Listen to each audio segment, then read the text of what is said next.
Tailing, co-founder of Story Imprinting, and I am here with my learned colleague, Holly Amaya, today.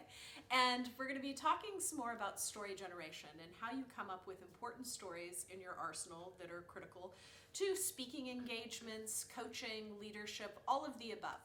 So one of the things that I think is really important to think about in a way, it's sort of like a key to a door, is something that you've overcome.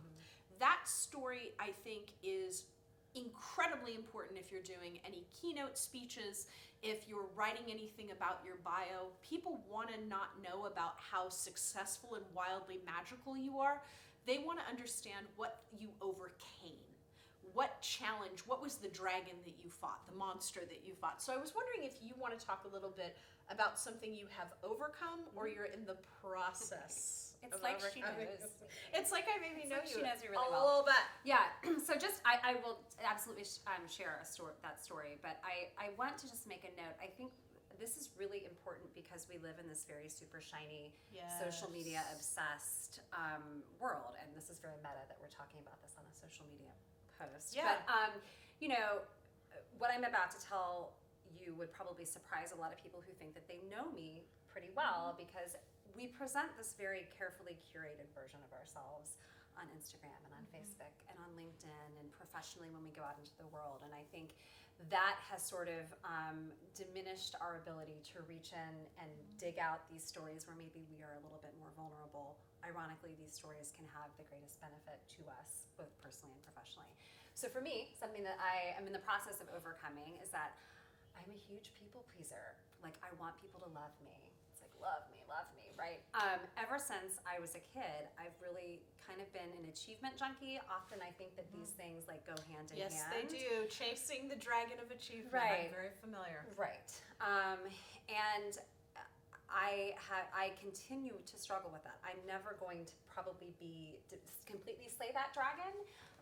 But there are so many ways, as I look back over my career thus far, where I've made very, important decisions based on what I think other people would expect me to do. And in our work, I mean, I've done a lot of coaching work, as has Anne-Marie. I talk to a lot of people who say, well, I should take this job because that makes sense, that's the next right step.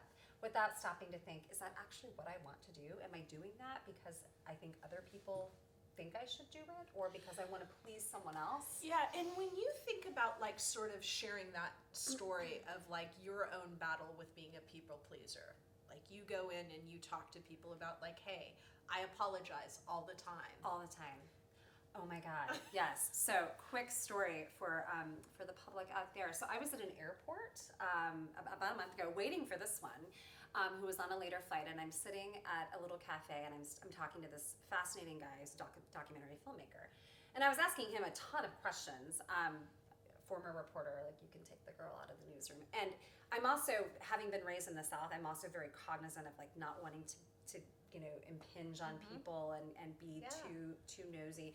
And so apparently I had been apologizing like nonstop. And this guy says to me, I'm going to cut you off. You've apologized to me 3 times, and it's been maybe 6 minutes of knowing you, and you really need to get a handle on that. And I'm like, oh my God, this is like a therapy session, but it's so true, right? Yeah. So here's this perfect stranger who's known me for less than 10 minutes, who picks up on this nugget, this piece of who I am, and I thought, man, I still have a lot of work to do.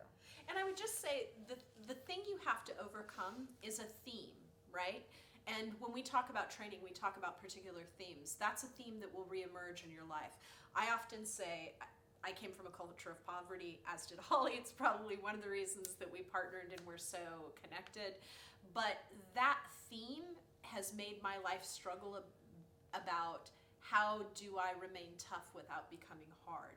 Like, that's an ongoing theme that I struggle with, both personally and professionally. And so what I want you to all take away from this moment is just that whatever your struggle is, somebody else has the exact same struggle. And you need to be able to articulate that struggle and share that story in a courageous, bold way, because in so doing, storytelling is always an invitation. It's saying to somebody, come a little closer.